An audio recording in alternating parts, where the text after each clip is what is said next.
Call the meeting to order. Please stand for the pledge.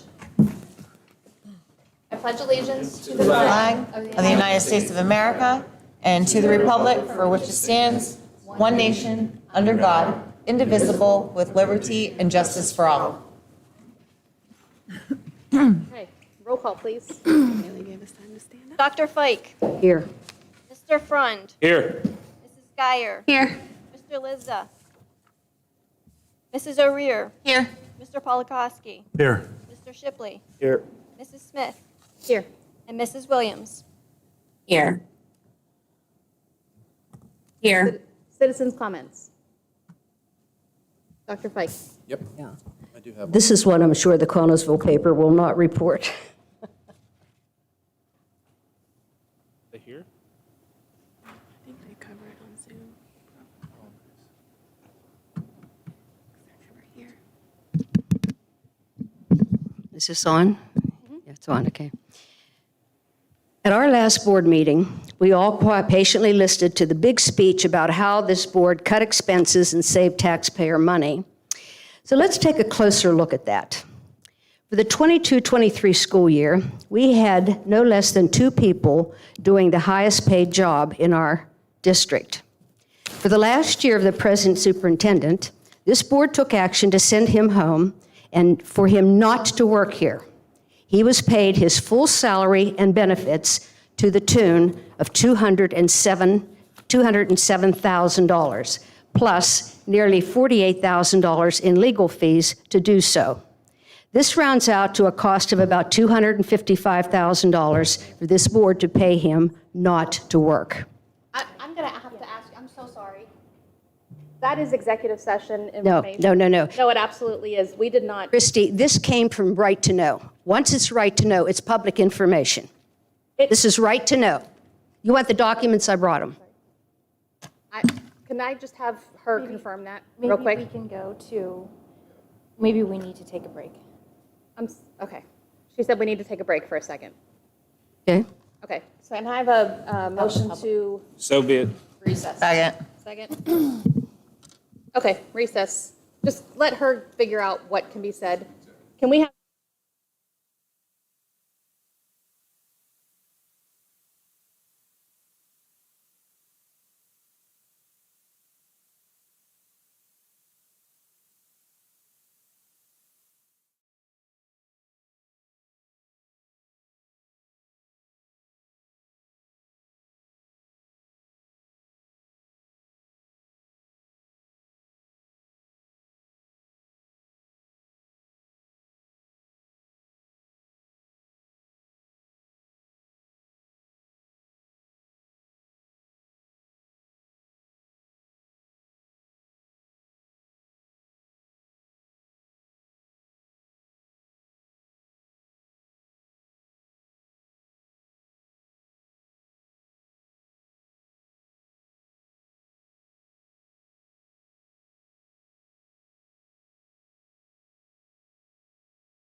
Here, to fill the highest paid position in Southmoreland, it cost us $425,000 to have a superintendent for 1 year. And as soon as the new superintendent was hired, he immediately got a $15,000 raise. Now compare this to the big cuts that you listened to last week. Those cuts don't make a fraction of the tax money that has been thrown away. We talked about $420,000 for a new football field turf. We had the big speech about how our kids were going to get hurt and we absolutely had to do this and all this stuff. The very next day after the big speech, there was a powder puff football game held on that turf. If it was so dangerous, why did we allow our kids to play on there? For this school year, we have about 1,800 students here. About 50% of them don't teach.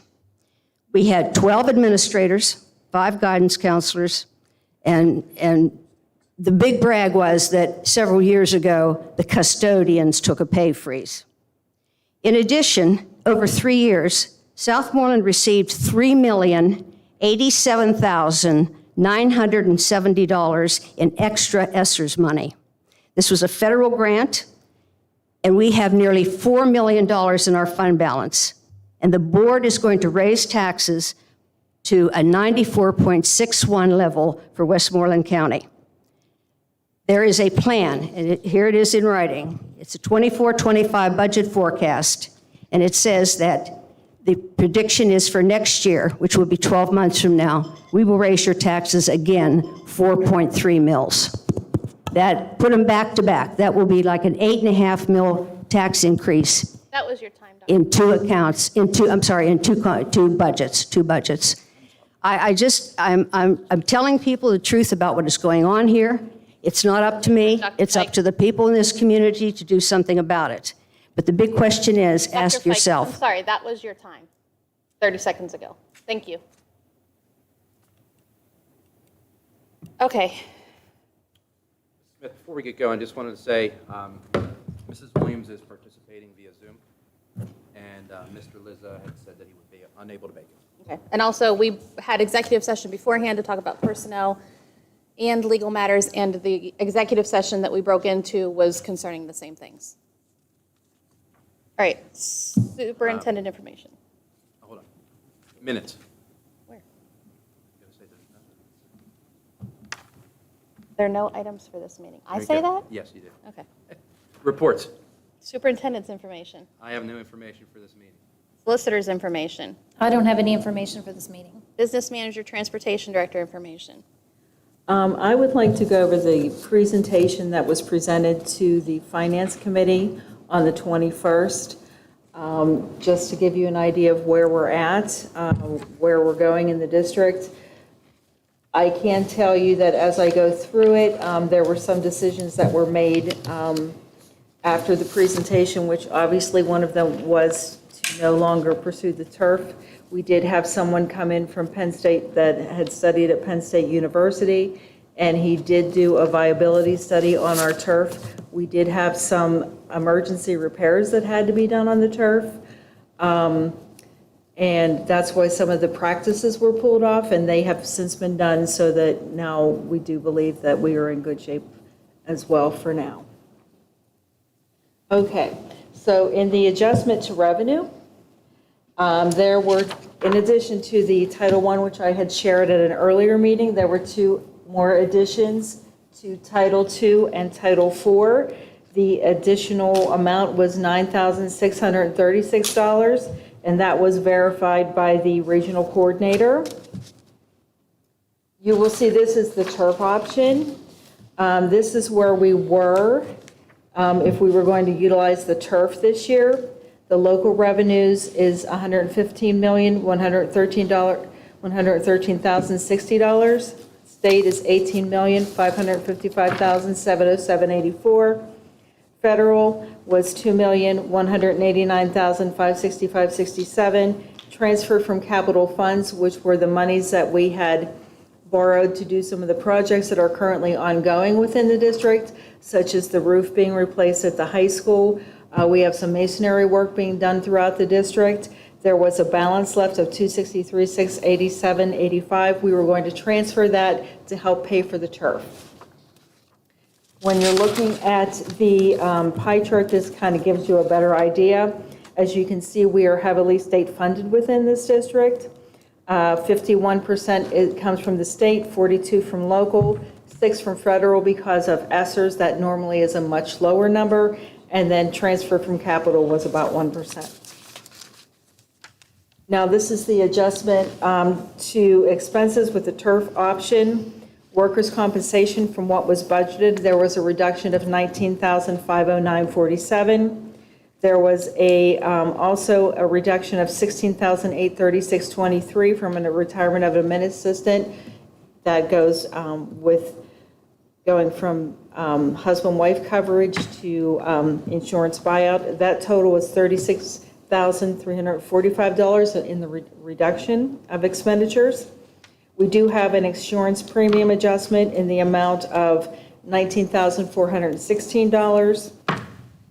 You will be asked to vote on later this evening the violent incident insurance. Currently, we have $250,000 coverage. To bump it up to $1 million, it was quoted roughly at an estimate of $5,602. I did put an additional $5,000 in the budget for transportation supplies. We have DVD players, cameras on the buses. Some of them, I did ask the transportation director, the transportation provider, to provide me with a list of those DVDs and the years. And looking at that, I started a replacement cycle for them because obviously we had 2 fell at the end of this year. That's something that we need for the safety of the children.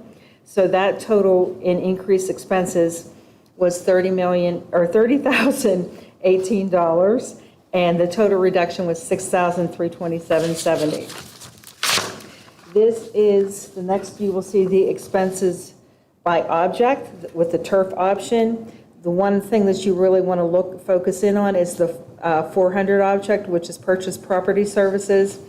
That $849,000 number includes $419,000 in it for the turf.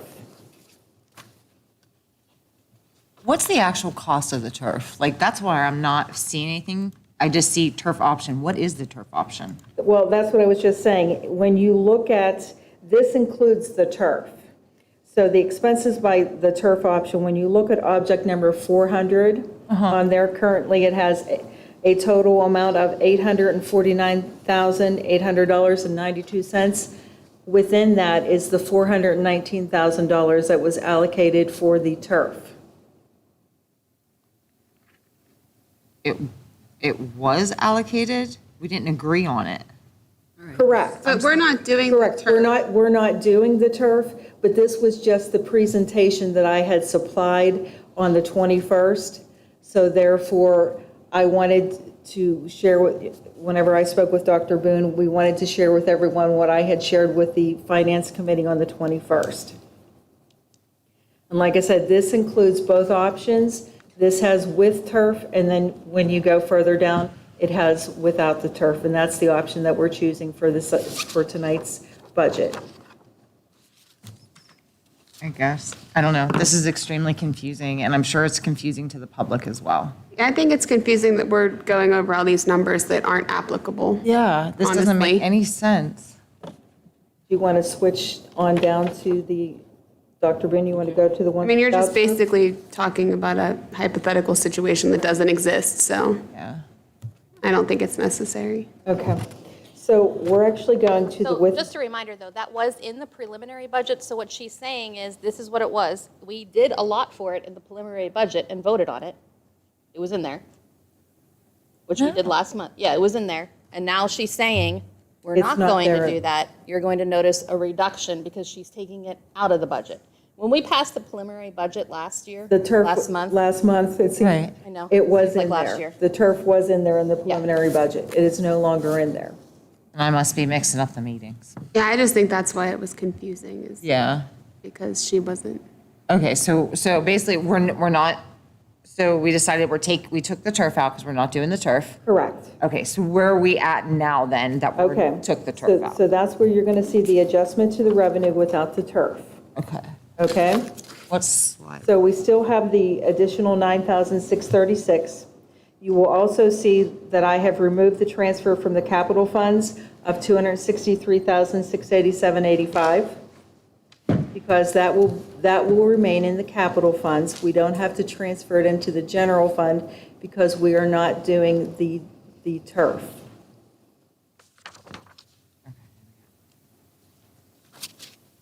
Okay, so this is, and keep in mind, this also includes the amount that you're looking at the local, the $15,113,060. That also includes the tax increase in the budget. So you have the local, which is the $15,113,060, the state, $18,555,707.84, and the federal, which is $2,189,565.67, which brings your total to $35,858,333.51. That's all of your revenue sources for this upcoming fiscal year. And you can see it changes a little bit whenever you're taking, now we are at 52% for the state, 6% for the federal, and 42% with our local effort. Okay, adjustment to the expenses without turf. So we have the reduced expenses, and keep in mind, this was in your preliminary budget that was approved last month. We have the reduction of the $19,509.47, the retire of the administration of the $16,836.23, and the turf reduction, which was $419,000. That total reduction for the budget is $455,345.70. The increased expenditures that we're going to net off of that is the $19,416 for the insurance premium, the $5,602 for the violent incident insurance, and the $5,000 for the transportation supplies. That total is $30,018. The net effect is $425,327.70. The budget was already reduced by the $6,327.70, and the expenses would be cut an additional $419,000 for removal of the turf from the budget. So with that, as I stated earlier, we retained that money that was borrowed, the $263,687.85 was retained in our capital fund. We had projected, if we were doing the turf, that we were going to have a deficit of $137,058.11. That will be retained in our fund balance. And it says here, $18,254.04 would be added in our fund balance. After the last finance committee meeting that we had and talking with Dr. Boone, that $18,000, I upped the legal fee expense because we will be having two contracts that will be up at the end of the 23-24 fiscal year, which would be the SEA and the SIEU contracts. So I added that to the expenditures for legal fees. If we don't spend it, then obviously that $18,000 will go into the fund balance. Pam, where's Yes. that 18,000 from? That I $18,000, know where the first two numbers are from. if you look at the projected year-end deficit without turf, there's actually an addition to the budget, which would have been the $18,254.04. Okay. So instead of having that added to the fund balance, realistically looking at, whenever you look at the five-year average, especially of the legal fees, what happens whenever you have contract negotiations, we added that to the legal fees in the expenditures and basically made, with the tax increase, made the expenses and the revenues equal, so there's nothing being added to the fund balance, but the revenues and expenses match one another. I have some questions. We, am I correct that we spent $769,000 to put a roof on Alverton? Is that correct? That is correct. Where did that money come from? That money was voted before I came here and we had to refinance loans, which we actually did. But if you remember, we got such beneficial rates that over the life of the loan, we were able to save about $360,000. Okay, so we borrowed that money, that's $769,000. Correct. Okay, now I want to go back to that revenue. It says revenue. We have local, we have state, we have federal, and then transfer from capital. That $263,000 is income. It's revenue, income. Well, it's a loan. It's a loan. It's a loan. We are counting that money as income. When it's a loan, it's a debt. Dr. Fike, she explained this to you at the finance meeting, that that's how it's coded with the state. Remember? I'm talking about reality, okay? In reality, we borrowed that money, and it is a debt. It is written up in this as an income. Now, I guess that's what accounting things can do. I don't know. But the other thing is, in the years 21, 22, and 23, we spent $300,354 on legal fees. What category does that come out of? Just in our budget, right? It's in our budget every year. Yeah, we have legal fees in our budget every year. If you look at the 5-year comparison that I supplied you all with this Yeah, evening. I wonder what categories it come out. I mean, you know, when you list those numbers, which one of those would be using $300,000 over for 3 years on legal fees? Legal fees, $300,000, $354,000. So if you look at the third number over on the 5-year comparison that I gave you is your object code. That is where your legal fees come out of. Is it the 400 or the 300? No, it is the 300. Okay. How much is our outstanding debt total in our school district? I actually sent that to you the other day because you had asked last month whether or not it was 28 million, and it's closer to 20 million. Okay, $20,852,644. What, Christie? $20,852,644. Okay, I went back to Mr. Turley's accounting things, and we had about a $23 million thing, and we've made a payment. We made a payment since then. But we've also borrowed money since then. We've borrowed money since then, even after that payment was made.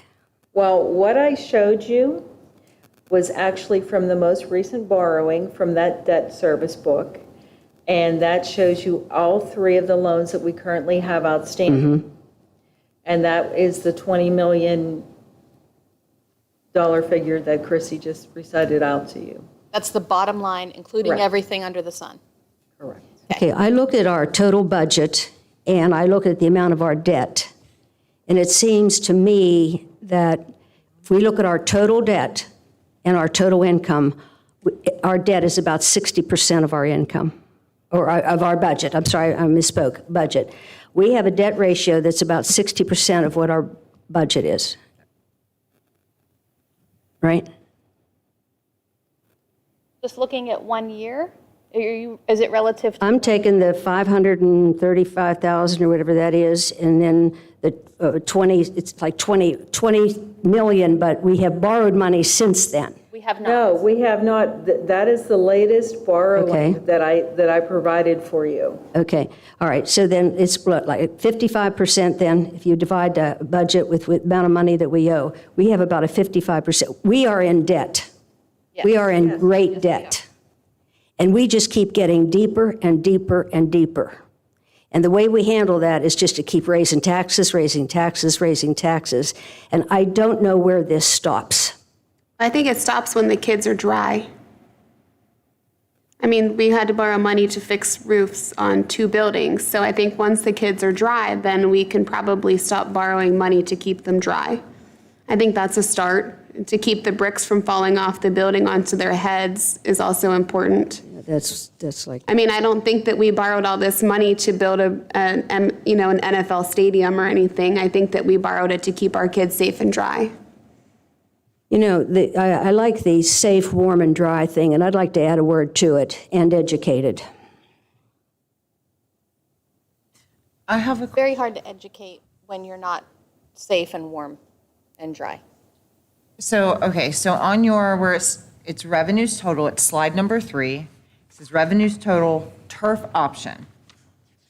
You have in there with local, state, federal, transfer from capital fund, 263. Right. Okay. Then if you slide down to slide 9. The only, this one says revenues total without turf. Yes. Okay, well, the only thing that you're pulling is the capital funds. Correct. Okay, so, but if the turf that we allocated for was 417,000, where's that money? Well, that's what I was saying earlier, was that we would have the $263,000 that would come from this capital funds. Then we also would have had to hit our fund balance because we would have been in deficit spending. So we would have had an additional, I believe it was $137,000 that we would have had to hit the fund balance for. So since we are not doing that now, it was a projected deficit with the capital fund transfer was $137,058.11. So you have The to. math ain't mathin'. I don't know. Like, So we were this using that makes absolutely 260. no sense. We were using the 263 that we had borrowed that's in our capital fund. Right. And then we were pulling 137 from our fund balance, which is Correct. like our savings account. And that adds up to 400,745 and 96 cents. Right, but there's no difference there. The only difference between those two slides is the money from the capital fund. Correct. Correct. Nicole, We don't want to take from Nicole, our fund balance. Right, but- Nicole, that's because don't necessarily show that fund balance anywhere yet but in negative, right? Like, so that wasn't technically added in, I believe. We still showed that as a deficit. So if you take out the turf, that deficit goes away. But we didn't even show it as a revenue. If we're showing our Correct. capital fund as a revenue, we need to show that from the fund balance of a revenue.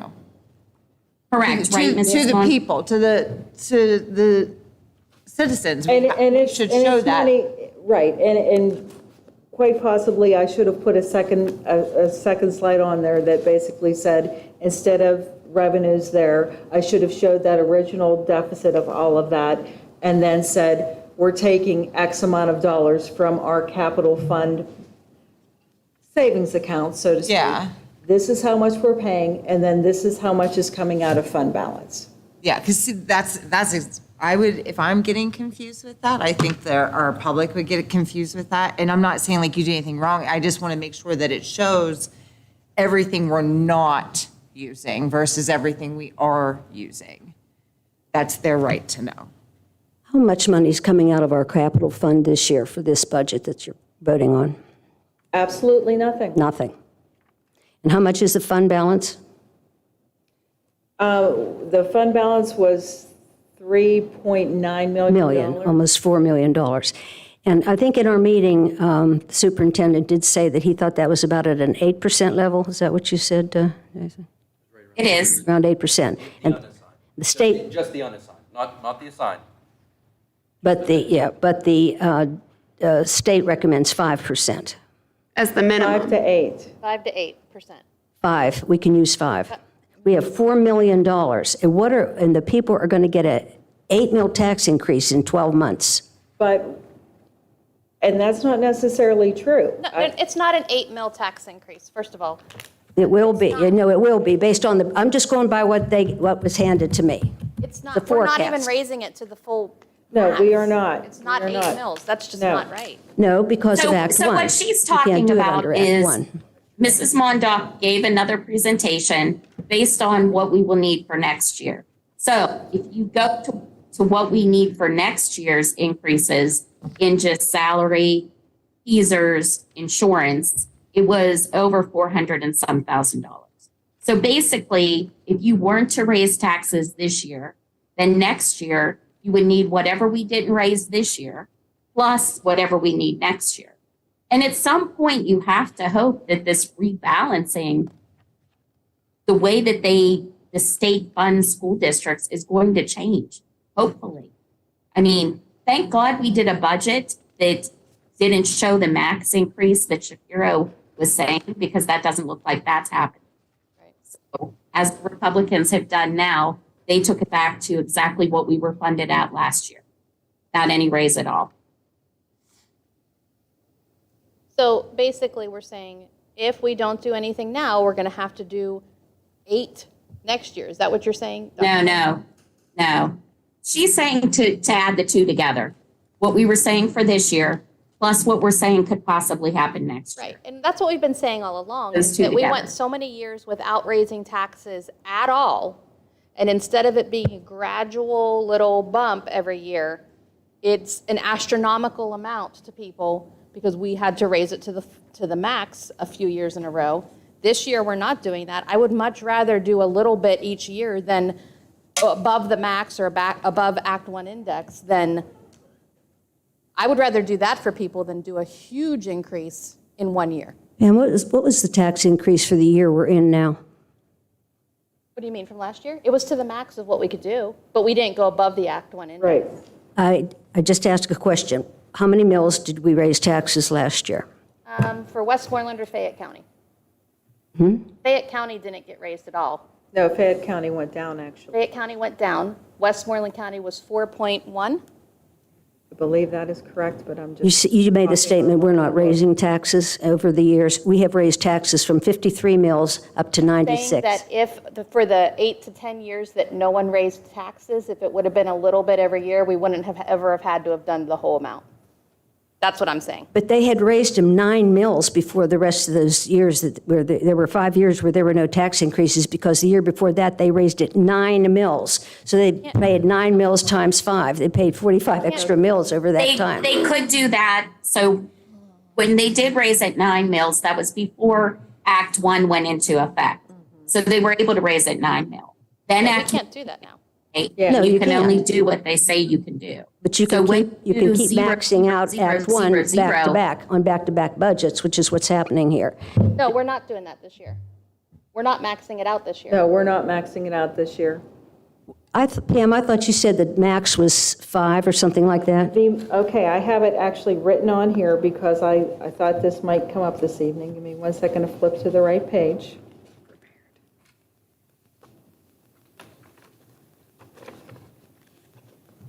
So, according to PDE, what we could have raised it to was 96.0232. We are raising it to 94.61, which is 1.4132 mils less than we are legally allowed to raise it to. So we raised them about 80% of what we could raise under Act 1. And if you remember, when I initially projected in April, we carved it down from April because initially in April, I projected that we were going to raise them to 95.8099. We did not raise it to that. We were able to shave down some costs and do some readjusting, and we were able to get it down to 94.61. Is anybody happy about that? Absolutely not. But unfortunately, because of the fact that we have a multitude of things which we looked at a few months ago in regards to our capital needs within the district, we will have some more paving that needs to be done. We have preventative maintenance items that haven't been done forever. We have 3 trucks from 2010, 2 of which their fuel tanks fell off. We had to have them put back on. So we have aging fleets. We have certain things that are aging. Plus we have 2 contracts that are coming up that none of us have any idea what that's going to end up like because, and we were fortunate this year to have our healthcare only raised by 8%. Unfortunately, other people in the consortium, theirs were raised, depending upon what plan they were in, up to as high as 11%. I mean, unfortunately, we're not immune from rising prices. We've kept the things that are discretionary, we've kept those flat over the past 2 years since I've been here. Any of the spending that is discretionary in the building budgets and buildings and grounds and athletics, anything like that, I've held it flat. And trust me, it doesn't make the principals or the AD or the buildings and grounds guys happy. But I've tried to do that so that, that's something that we have control over. So I've tried to hold that flat. Is our school district considered a poor school district? I would say yes. Yes? I do believe so. Do you know what the impact is going to be on these taxpayers when they get their tax bill?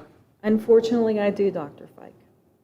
And What can about you them? remind us again what the average increase per household will be per year? Absolutely. That's per assessed rate. That is not a true document. That is per assessment, Look at your assessment. I brought I mine. completely understand. I brought that. It is mine. for the average household in Westmoreland County. Well, I the brought average- mine. for the You look average on your house- tax bill, you'll see.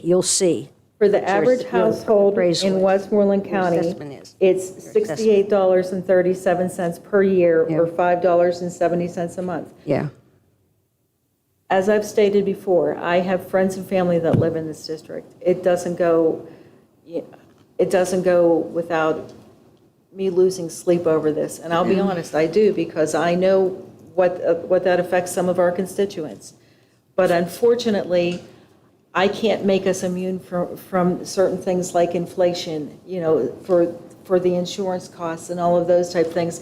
And I can't find a way, I wish I could, to easily take care of a lot of the items that were left, that the can was kicked down the road for a multitude of years with our buildings and grounds. So they weren't taken care of. So we need to make sure before a kid can learn, and maybe you'll disagree with me, but before a kid can learn, they have to be in an environment where they're safe, warm, and dry. And if they're not, then how can they learn effectively?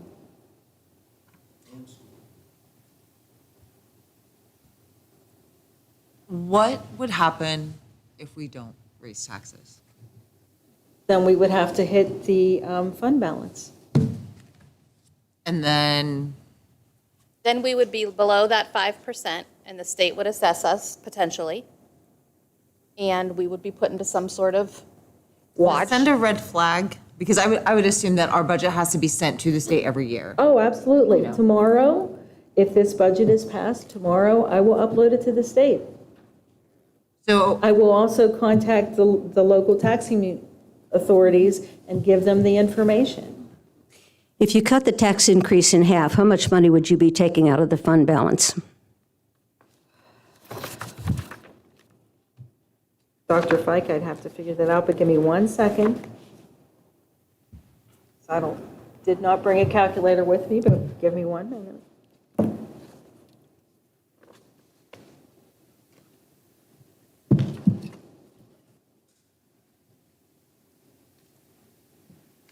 so what is, Dr. Boone, I don't know if you might know, what is the detriment if the state would come in and assess us? Have you ever known the state to come in and take hold of a school district? Penn Hills. Penn Hills. Yep. They will only do 10 a year. The state will only Stowe do 10 a Rocks. year. Well, we could be one of those 10. I know. They're talking Harrisburg and Erie and Philadelphia and places. I don't believe Stowe- that. I don't know Stowe if that's the Rocks. number. I think you're talking about academic recovery and financial. They were talking It's about they 9. come in and It raise is their taxes 9. and do what they want to It's do. 9. And Stowe Rocks and Penn Hills, both in Allegheny County right now, are in the program. So Nicole, it doesn't just go by dropping below. So when you start taking money from your fund balance more than 1 year, so like right now, we would be taking money from our fund balance, not to do a project, but to pay reoccurring expenses. So that's one of the things they look at. If you do that 2 years in a row, you kind of get a warning. When we had a state, one of the state audits and they came in, that was one of the things that they talked about with us. So they're kind of watching how many consecutive years in a row you're taking from your fund balance. So the problem is if we take from our fund balance this year, we don't raise to that full amount. And then next year you need, without raises, without negotiating any contracts, is that slide there, Dr. Boone? Because I know it was over $400,000. So Wouldn't be able to raise taxes enough Correct. correct, to make up to meet for what it. you need to make up. Just for the Yep. increases alone, it was $478,646.90. So if that comes out of our fund balance, how much is left in the fund balance? 3,500,000? No. No. No. Look at assigned versus unassigned. Well, you know, when I tried to split that up, I was told you couldn't. So, because I think we have a lot of money in the unassigned fund balance that is already assigned. Many of our bills are already assigned, but we're not putting them in that assigned fund balance. When Mr. Turnley gave his report, did he not say that we had to be careful about how much money was in the fund balance? And we transferred 300,000 or 400,000 out of the unassigned into the assigned, or am I crazy? I mean, did he say that? No, there was money transferred. I don't know that it was, I don't know what that number was. It Pam wasn't might- 400,000. It was around, it was less than 200, I thought. It was transferred to capital, wasn't it? Correct. Because we have all these projects coming up and it's Correct. money we have to use. Yes. It's money that we borrowed specifically for those projects. Correct, and that's what, and if we would have No. done the turf this year, coming up, that is out of the capital, what is assigned for capital, I would have taken it out of that. Until he gave his report, though, no money had been transferred. It was after he gave his report that $300,000 or $400,000 was transferred from unassigned to assigned.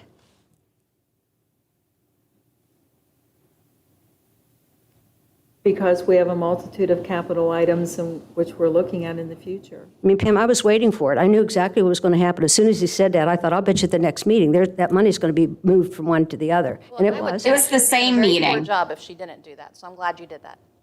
'Cause we have to- And I believe it was the same meeting before Mr. Turnley even gave his report. Look, the people voted you people on the school board. You want to raise their taxes, do it. They elected you to I'm do going it, to do finish it. my question. So, Dr. Boone, Yes. okay, so you said Penn Hills. So what does that involve as far as our students go? If the state comes in and, So I've never been in a district that has been under recovery from the state. I know some people from Penn Hills. They assign financial officers for each district. okay, In some of the decision-making process that a district typically has in terms of how they can use their funds to help their students is limited at that point. You have other people starting to make those decisions for you. gotcha. The board is basically told how they'll decide.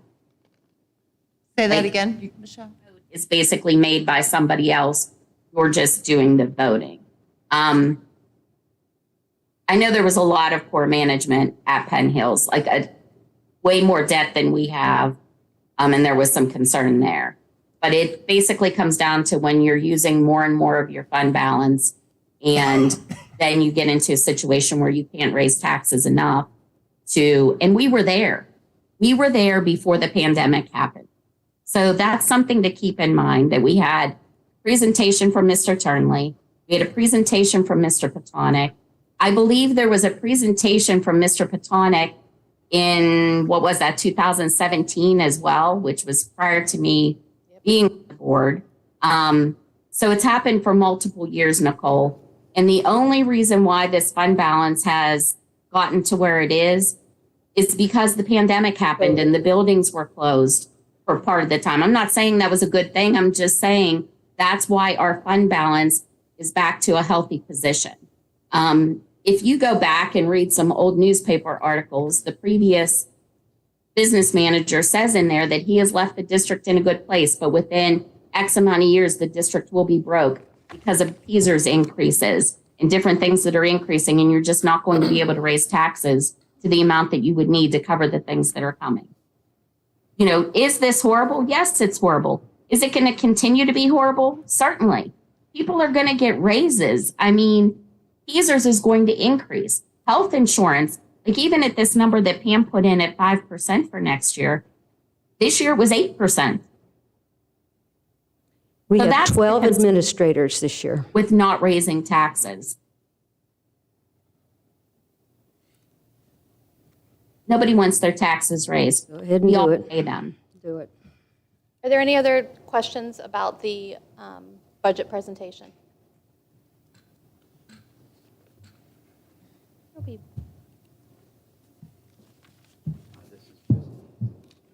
Okay, so this is all one meeting, right? So we are now Okay. under policies. Gotcha. All right. All right, I'll say policy. Policy. No items for this meeting. Personnel log. I'm sorry, personnel. Personnel log for June 26, 2023. Is there any discussion about anything that's on the personnel log? Does this include legal services? But the personnel log? No, it does not. Okay. All right, is there any other discussion about that? All right, presentation by Andrews and Price. Wait a minute. What? We need to approve these things. Sorry. Okay, so we're doing, sorry, I thought we were doing two. This is a voting meeting. This is a voting meeting. I get it now, Michelle. Okay, sorry. so can I have a motion to approve the personnel log for June 26, 2023? Can Second. I have a motion first? You are the motion. Wayne. You make the motion. You are the motion. Oh, you're not doing that. Okay, gotcha. Okay. Nicole? Sorry. Dwayne and Nicole. Motion. So moved. Okay, Okay, then second. all right. All in favor? Aye. Aye. All right. Number 2, presentation. They all said yes. Any opposed? Nope. Number 2, presentation by Andrews and Price. Mr. Lucas from Andrews and Price is going to come up and give a presentation.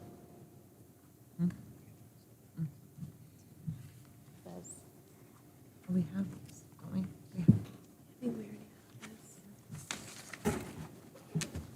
Thank you.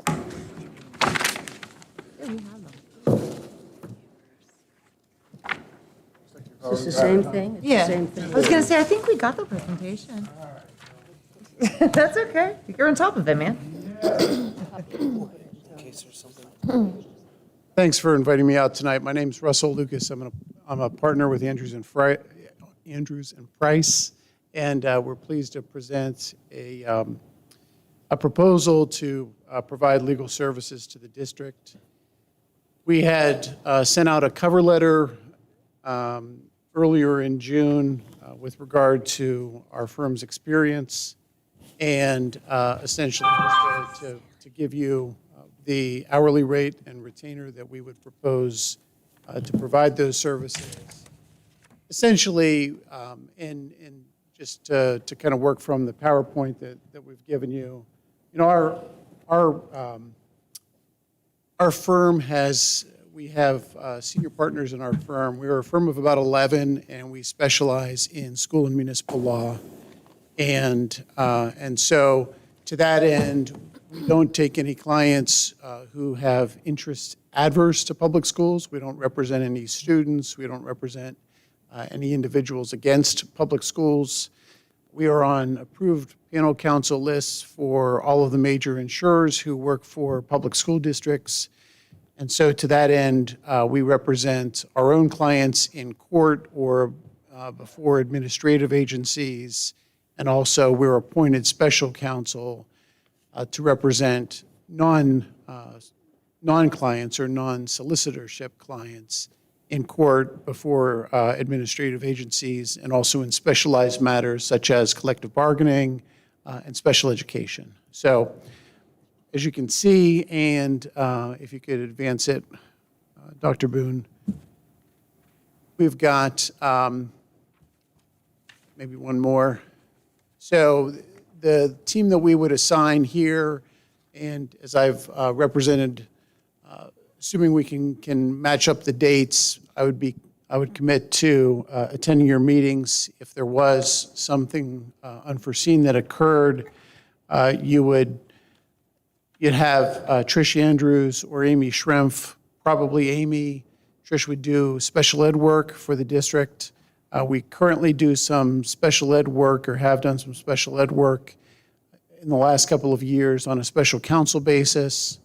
And just by way of reference, the special counsel rate that was approved by the board a couple of years ago, our solicitor proposal is, I believe, $5 less than that per hour. In addition to myself and Amy, who would be your primary contacts, and let me just say, by way of kind of the way that we work as a firm, we have a team approach, and so to that end,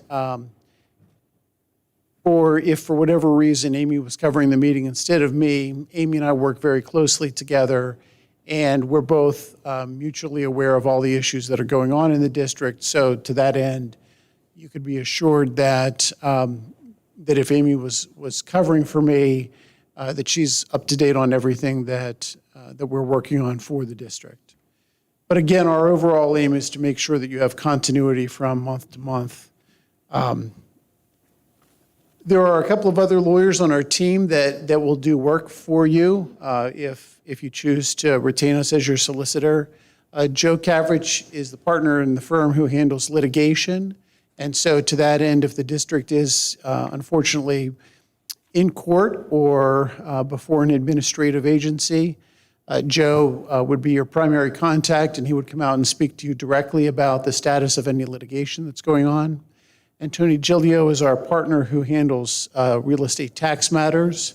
And so to that end, Tony or Tony's associate would be in communication with you with regard to any assessment appeals or settlements or other matters of that kind. And so as we'll get to, we have 30 solicitorships at present and a variety of other special counsel assignments.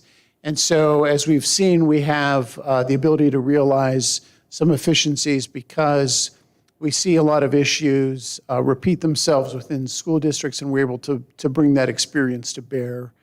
I have 25 years of experience representing school districts. Amy has about 21 years of experience. And Trish, of course, is about the same as me, 25 years. So we find that we're able to essentially bring that experience with having clients that are dealing with these issues on a day-to-day basis. We are a collaborative law firm. We are still, despite the fact that the workplace has changed for a lot of people, we still go into the office. We enjoy the ability to collaborate on things, to bounce things off each other, and to discuss the implications of advising clients on particular courses of how they want to handle matters. In terms of the day-to-day experience, and as you're familiar with your own experiences, we handle board governance matters, and that often involves some pretty tricky situations, but we very firmly see ourselves as representing the board as the client and trying to give boards the best possible advice to protect themselves, to protect the district, and to candidly work together to solve the public's business. We do a lot of labor, employment, and negotiation work under Act 88. As I said, we are often retained as special counsel for districts where we're not solicitor to negotiate contracts. It's one of the things that I do in particular. So we negotiate. I heard that you've got 2 contracts up next year. So we have an approach that we like to encourage clients to go through in terms of how to be successful in collective bargaining. We represent districts before the EEOC and the PHRC, the Office for Civil Rights, and all of those agencies. We represent districts in front of grievance arbitration proceedings, handle special ed matters, civil rights issues, discipline, student discipline matters. Title IX investigations, discrimination claims, construction law claims, real estate tax matters, any kind of routine contracting, bidding, or procurement issues, and then educational statutory compliance issues. We've given you the list of all of the present solicitorships that we have.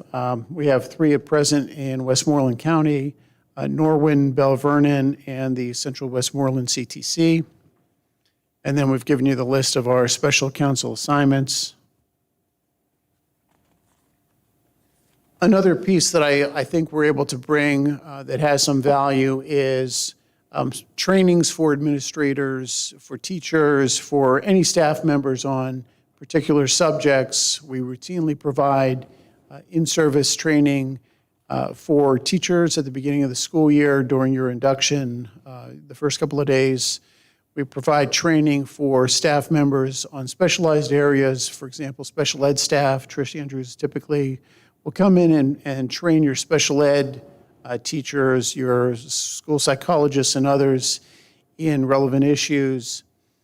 We prepare documents to keep board clients up to date on recent legal decisions, recent developments in the law, and other matters, so that you are able to be up to date. That's covered within the retainer that we propose. As we've got some specialization in various areas of law, special education, for example. As I said, Trish Andrews typically works closely with your special ed director to address matters related to special ed. Trish lectures frequently. She was a lecturer last week at Sam Francis.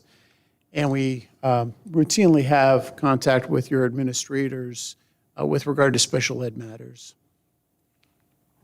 With regard to negotiations, as I said, we are experienced in being chief negotiator for professional contracts. If you prefer to handle your own negotiations in-house, we also have a template to work with you to do that. If you intend to be your own negotiator, to have your business manager or superintendent fill that role, we're happy to advise in a more advisory capacity.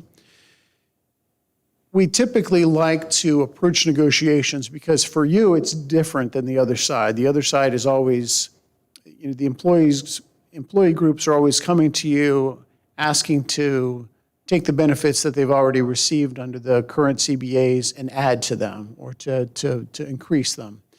For you, and as you know, those typically, unless you're in a true scenario where a freeze is a realistic possibility, you know that that's going to be part of what's built into the agreement. But part of what we find makes the situation and candidly, the unevenness of your positions a little bit more palatable is if you can look at the negotiation process and set some goals of your own about what you'd like to achieve in those negotiations.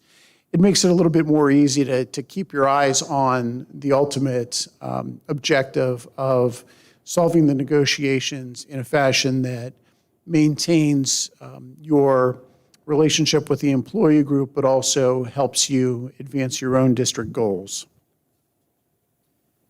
With regard to labor issues, as set forth on the next slide, we handle all matters, whether it's grievance administration, contract administration, advising districts on interpretation of contracts, employee discipline cases, and we are, I think we pride ourselves on being able to be one-stop shop for you, that you would not need to hire outside counsel to handle your legal matters. So, as I mentioned before, we are on the approved panel for all of the insurers that handle public school districts in Western Pennsylvania, specifically Ohio Casualty, Liberty Mutual, PSBA, AIG, Western World, and Utica. We think that's an advantage to you because then you don't, If you have outside counsel hired by your insurance company, there's always some degree of startup time. There's some degree of unfamiliarity because they don't know your administrators. They don't necessarily know kind of some of the background. And while they can pick that up, we believe that there's some efficiencies that you can realize by being able to have those legal matters, those litigation matters referred to your solicitor.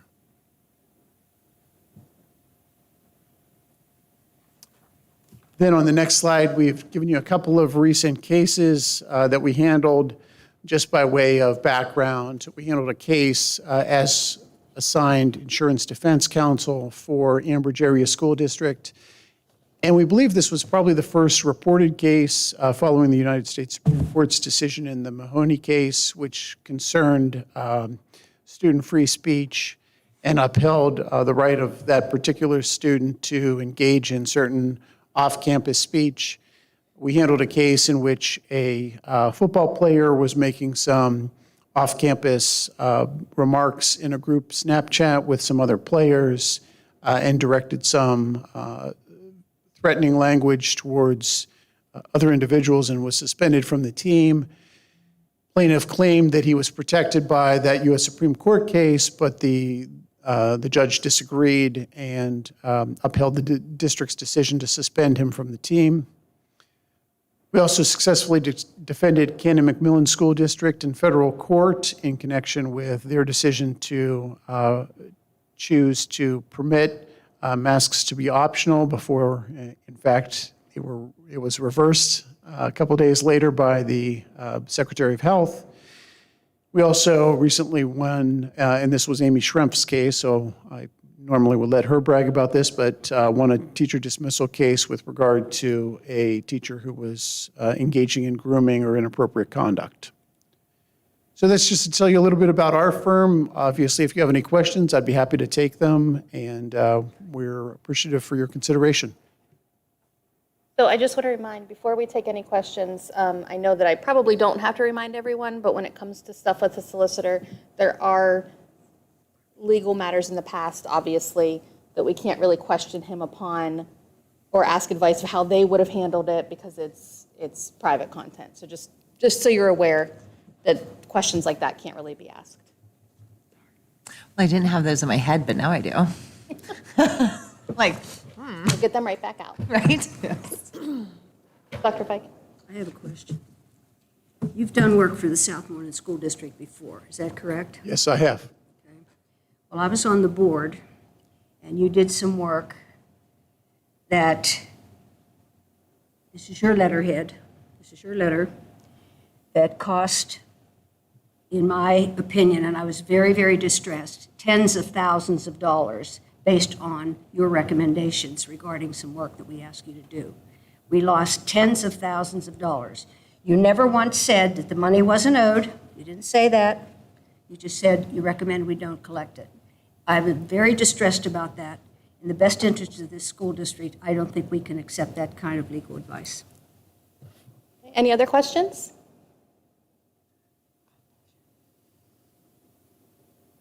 Okay, thank you very much for your presentation. Thank you.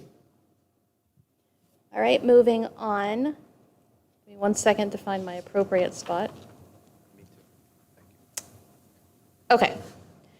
The board is asked to hire Andrews and Price as the school district solicitor at a $750 per month monthly retainer plus $140 per hour for extra services. I'm going to ask for a motion to amend this to include the start date of July 1st. So can I get a motion moved. to amend? Second? Second. Okay. All in favor? Aye. Any opposed? Aye. I'm opposed. Okay, Dr. Fike is opposed. That was just for the amendment. That was just to amend it, correct?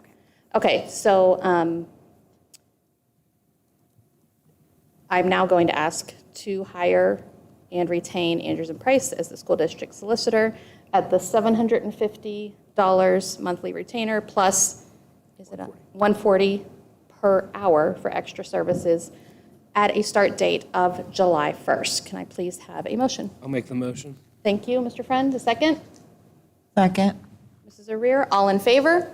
You don't want to have any discussion? I'm sorry, I'm so sorry. No discussion. Dr. Fike, you know this is like the second board meeting I've run. I apologize. Is there any discussion Yes. that we there need is- to do about There this? is Thank you. discussion. I feel that we have concrete evidence that some past work that has been done was not done with the best interest of our district. I will not vote for these people based on the hardcore evidence I have of the work they have done for us in the past. Well, why wouldn't you share Thank that you. with us? You want it? Here it is. No, we should have talked about that kind of stuff in executive session. Well, I found out about it when the agenda came out. That's, so the committee did talk to these groups. They had a meeting with Andrews and Price. Their references have been contacted and talked to, several, mostly because several districts around us use them. So that information has gone into place beforehand, which is very similar to what we did, and that's why we brought Andrews and Price in this evening to give a presentation in case anyone had any extra questions to go along with what the committee had done and recommended as a whole. Is there any other discussion concerning Yes. this? Go ahead, Dr. Fike. We only had 3 applications, Correct, 2 from Pittsburgh and 1 from Westmoreland County. correct. Does that tell you anything? That not many people probably want to come here. That's my, I mean, we can't make people apply. yeah, I mean, it's the same with the school psychologist and every other position that we're trying to get. No one wants to do things right now. So is there any other discussion? I called the local bar association. There are literally hundreds and hundreds and hundreds of attorneys in our area. Hundreds. We actually reached out to attorneys to ask them, because we thought maybe they missed it. We asked them to put in a proposal. We paid $350 in legal fees in the last 3 years. That's $110,000 a year job for a part-time work. I'm can't make confused. I don't people bid. understand. Well, now you're kind of Can't like make shafting people their bid. job. That's rude. Mrs. Williams, what did you say? We couldn't quite hear you. I said you can't make people bid. Right. We put the bid out. These were the proposals we got. And in all honesty, they're very in line with the proposals that we got the last time. Correct. I think last time there might have been one more added to this, which was WBK. So it's very in line with what we had. It's not like this time we only got 1 and last time we got 25. It's I think it was Literally 4, the same. from my understanding. From my remembering, I think it was 4 last time, and this time was 3. Is there any other discussion? Hearing none, we had a motion and we had a second. Let's do a roll call for this. Thank you. Dr. Fike? No. Mr. Frund? Yes. Mrs. Geyer? Yes. Mr. Liza is absent. Mrs. O'Rear? Yes, sorry, I was reading something. Mr. Shipley? Yes. Mr. Polakowski, sorry. Yes. Mrs. Smith? Yes. And Mrs. Williams? yes. Okay, motion passes 7-1 with 1 absent. Thank you. Thank you. Next section is education. The board is asked to approve the Pennsylvania School-Based Access Program Agreement for the 2023-2024 school year as attached. Is there any discussion on this? I do motion first. Motion first. Motion? I'll make the motion. Second? Dwayne? Second. Discussion. I'll just add that this is for our school-based access program for medical access billing that we do in our special education department. Any other discussion? All in favor? Aye. Aye. Opposed? Hearing none, it has been passed. Number 2, real estate taxation. The board is asked to approve. Hold on, we're in finance. I got to call finance up first. Finance. Finance. And we're in number 1 on finance. Number 1, PDE 2028 Final General Fund Budget. The board is asked to approve the adoption of fiscal year 2023-2024 Final General Fund Annual Budget. Can I please get a motion? I'll make the motion. Mr. Friend made the motion. Mrs. Williams, can we have a second? Second. A second by That's fine. Mrs. Williams, and discussion. Christie, I have a point of order discussion. Have we changed the way we're doing things now at the board meetings? That one person is making all the motions? One person isn't making all the motions. I mean, Well, we've that's the changed way that. we We've normally changed do that. it, so she's. That's how we do it, but I'm not the president. I'm filling in, and it's very hard to run a meeting by Zoom. So I personally didn't think it was appropriate for me to make the motion for everything because I'm not the president. Okay, I just wondered if the procedure was changed, that's all. Okay, go ahead with the vote. Okay.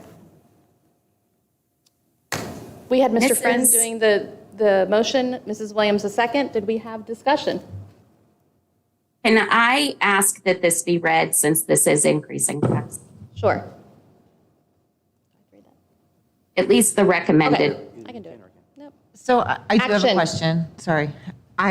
So if we haven't approved a budget, like, because the next thing is the real estate taxes? We did the preliminary, this is the actual, then we approve the tax increase again. But if the budget, the final general budget already has a tax increase in it, and then after we say approve that, then we approve the tax increase? Like, doesn't that seem like an oxymoron? Dr. Boone?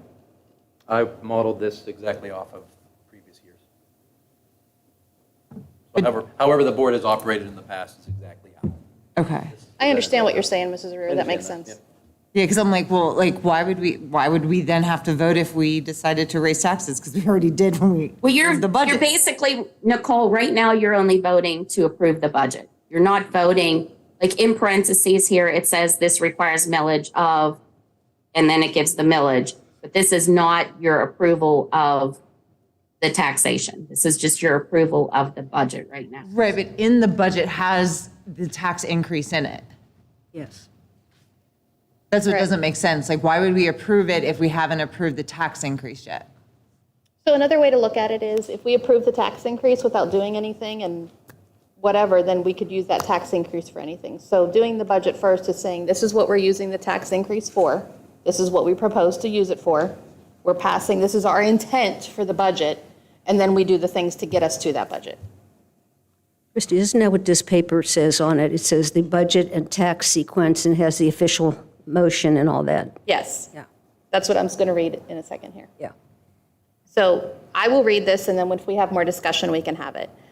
This is the budget and tax sequence. Recommended action, be it resolved that the Board of School Directors of the Southmoreland School District adopts the fiscal year 2023-2024 final general fund budget on Form PDE 2028, attached hereto and incorporated by reference with expenditures of $35,858,334 and revenues of $35,858,334 as the final budget for the general fund.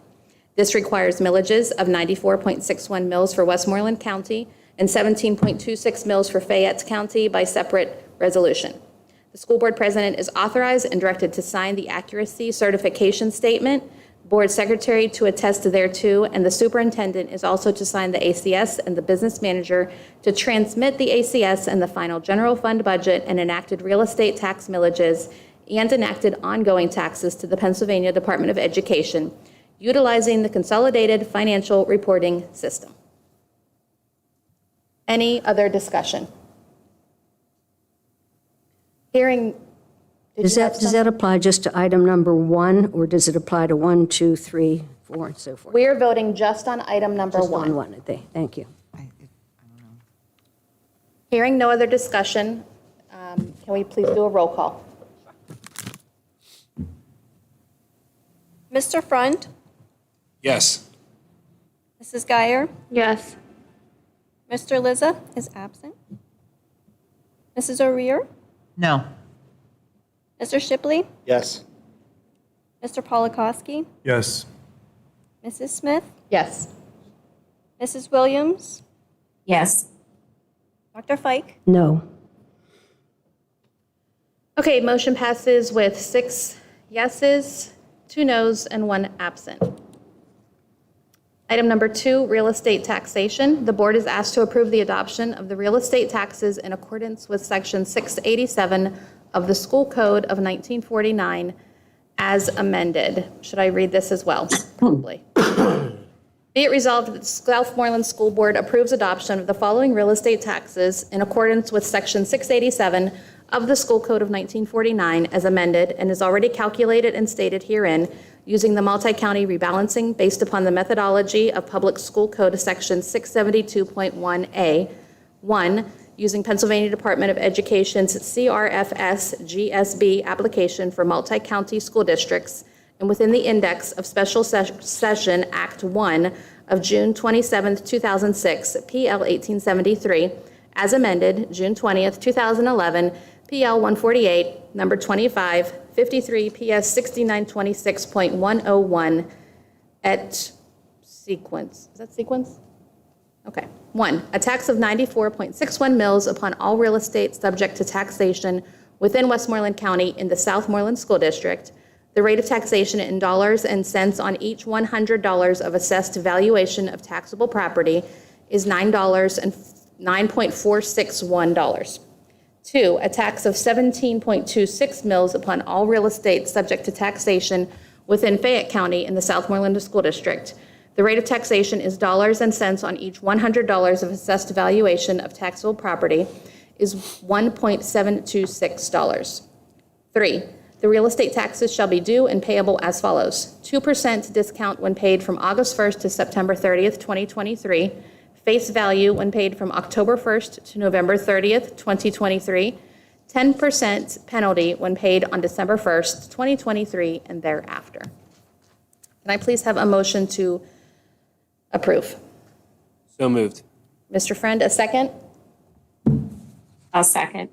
Mrs. Williams, any discussion?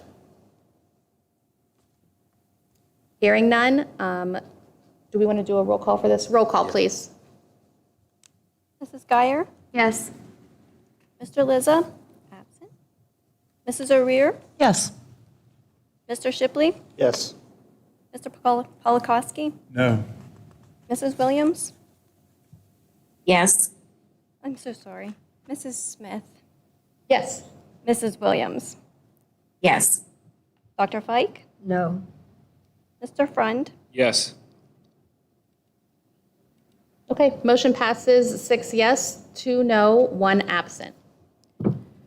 Number 3, the board is asked to approve the homestead and farmstead exclusion resolution as to the amounts and in the form attached hereto and incorporated by reference. And I will have to read this one as well. Resolved by the Board of School Directors of Southmoreland School District that the homestead and farmstead exclusion real estate tax assessment reductions are authorized for the school year beginning July 1st, 2023, under the provisions of the Homestead Property Exclusion Program Act, part of Act 50 of 1998, and the Taxpayer Relief Act, Act 1 of 2006, as follows.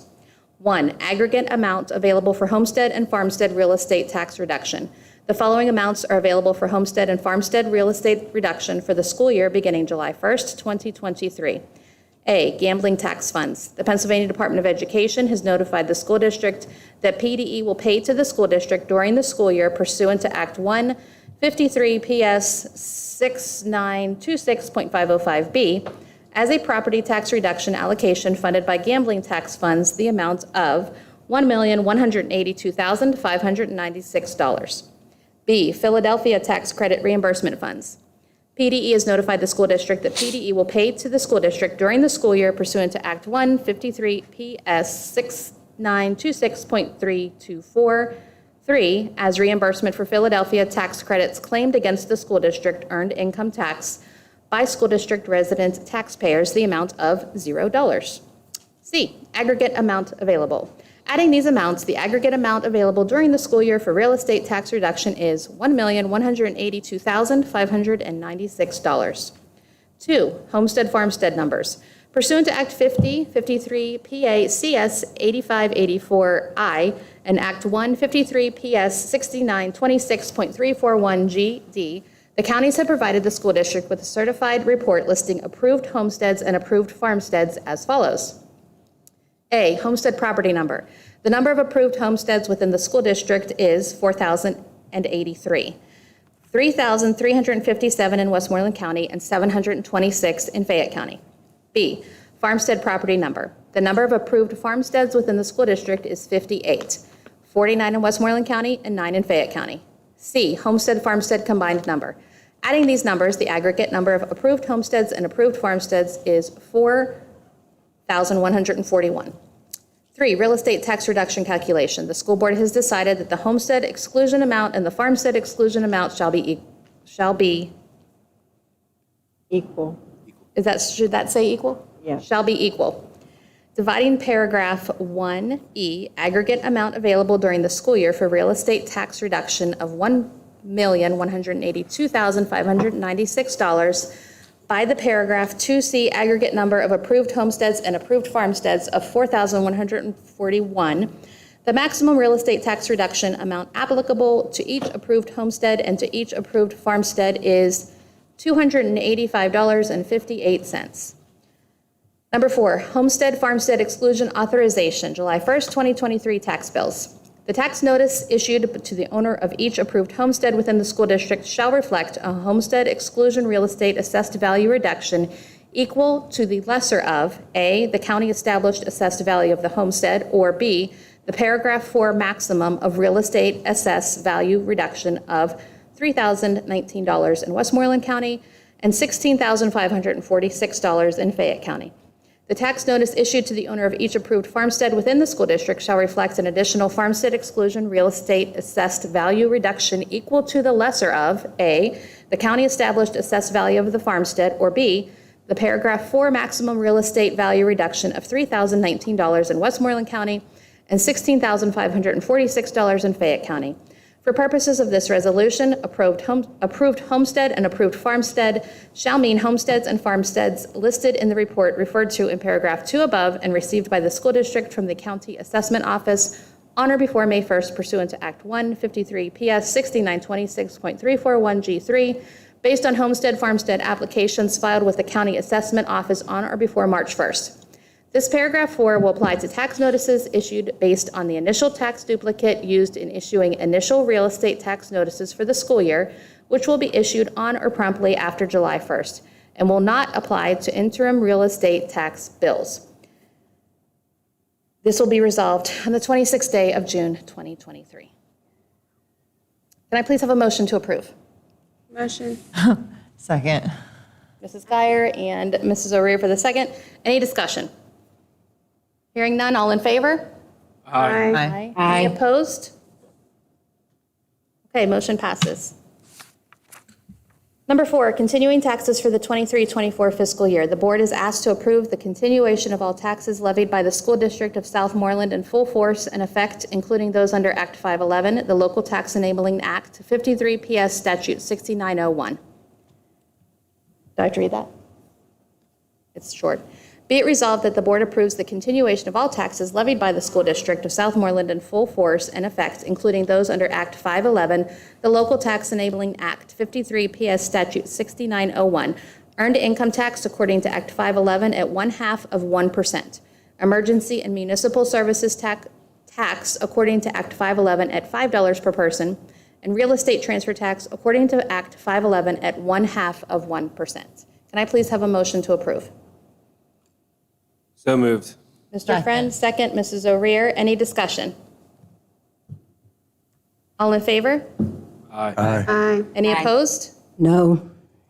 Okay. So, motion passes. Number 5, insurance renewal proposal. The board is asked to approve the insurance renewal proposal from the DeFiorio Mongel Insurance Brokers. It's attached. Can I have a motion to approve, please? So moved. Mrs. O'Rear, a second. Second. Mr. Friend, any discussion? You're on item number 5, right? I am. Right now, we pay $265,000 a year in insurance premiums. And I guess with the next item, we're going to pay more. My question is, how many bids did we get to cover our insurance for this district?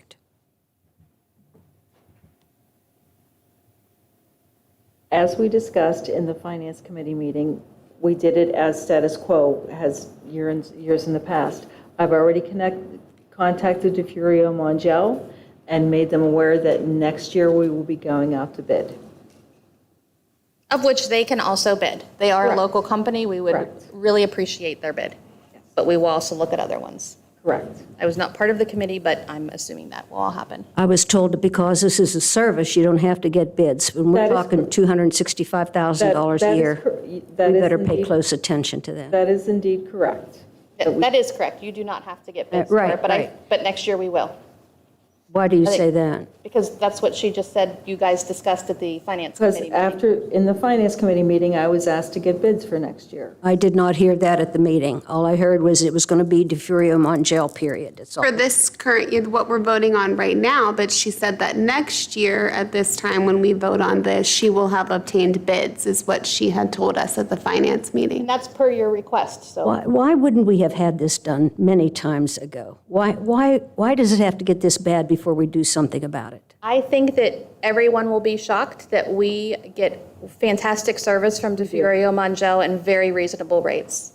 I think you'll be shocked to see what the bids come in at next year. And I think that we had also discussed that since DeFurio Mongel is a brokerage, that they probably shop at different companies for us They do. to get the best rate. Any other discussion on this? All in favor? Aye. Any opposed? Aye. I'm opposed. Okay, so 7 yes, 1 no, 1 absent, motion passes. Number 6, the board is asked to approve the increase of violence incident protection coverage from $250,000 to $1 million for an estimated $5,602 in premium costs. Can I have a motion to approve? So moved. Mr. Friend, a second? Second. Mrs. Geyer, any discussion? What is this? Did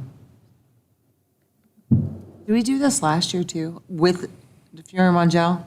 Not with this item, no. The year before, last year, we actually looked at cyber insurance because whenever I came in, we did not have any to protect the district.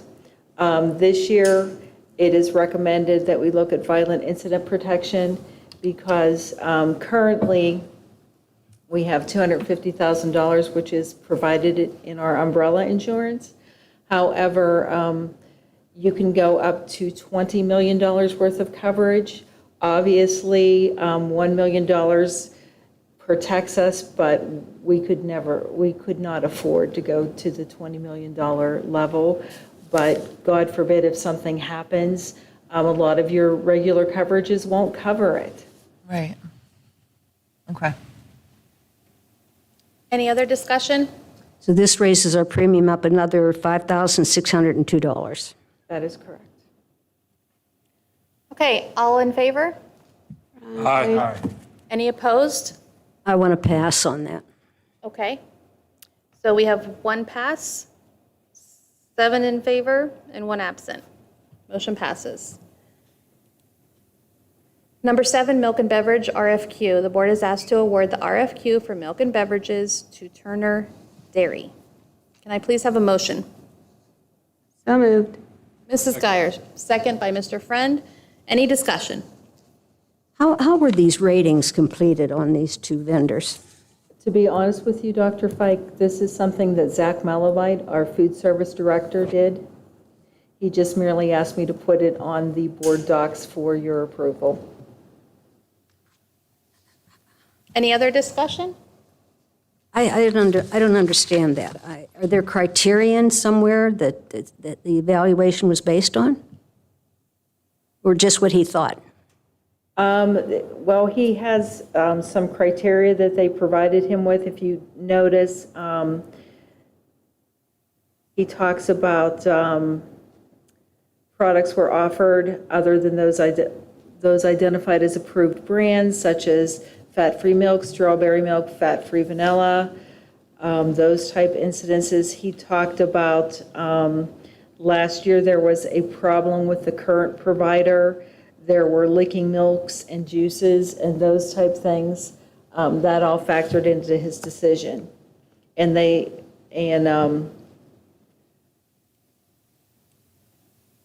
I think he's just trying to be real thorough. He is. You know, like he's crossing his T's, dotting his I's, and making sure that we are aware of it.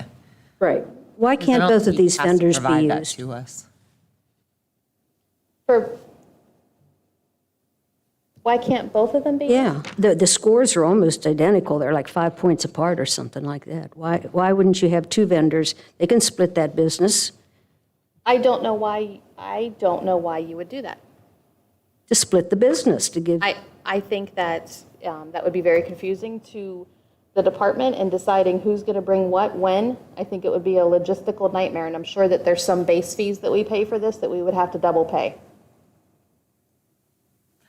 Like I said, I think he just did it just so that we are aware of which vendor he's going with, not that we have to approve it necessarily that this is who we say he's okay to do.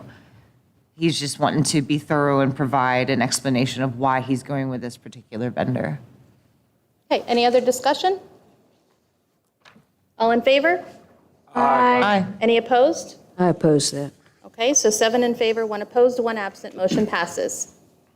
Next section is buildings and grounds. No items for this month? Next section is athletics activities. No items for this month? And we're on to closing exercises. Citizens' comments.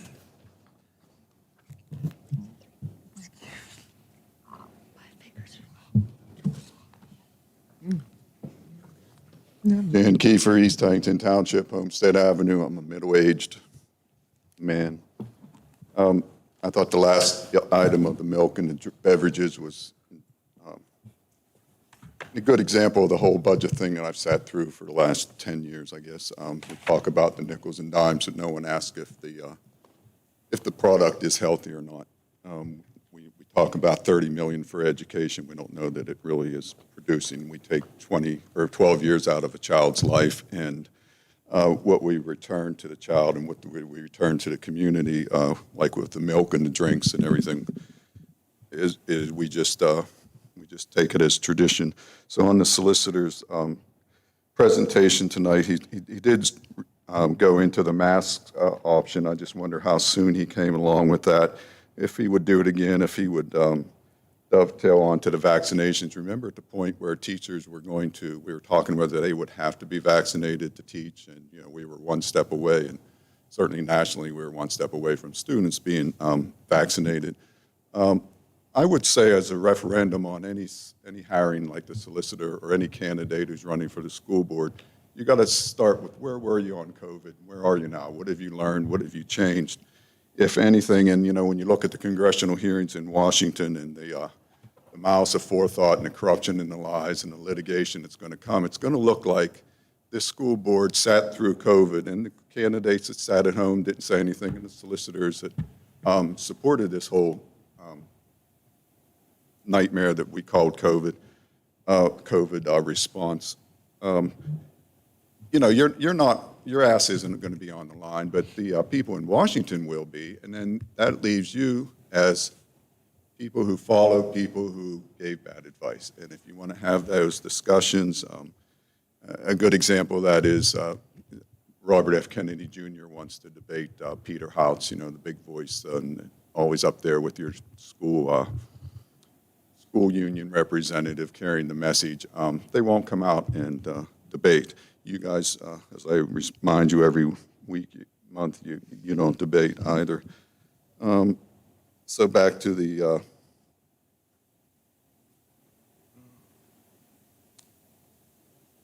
so I just wonder if the solicitor has done anything in his work to address the Homeland Security that's watching the school board meetings. It's not a joke. That's a thing I study. I've studied long before you have studied, and probably long before he's studied that. Edward Snowden showed us that, and obviously I didn't see anyone in Westmoreland County who was standing up at the time to protect our rights during the COVID response. I haven't seen anyone come out, including this board, to make any corrections. I haven't seen anyone to say where they are today on it, and I think that shows great hubris. We just put our children through the worst thing in generations, and no one on this board can say, well, I've changed a little. Thank you, Mr. Kiefer. I did, Jan. I just want to say one thing, just because you do speak all the time, you made a comment that we were one step away from deciding for kids and teachers to be vaccinated, and that is not true at our school district. We never talked about it one time. So since you come a lot, people might think, oh, you heard us say that did not happen here. Can I have a motion to adjourn, please? Motion to adjourn? Yep. So moved. Second. And You had vaccination in your all in policy. favor? You had child Opposed? vaccination. Thank you. Aye. Not for COVID. Opposed? We No. need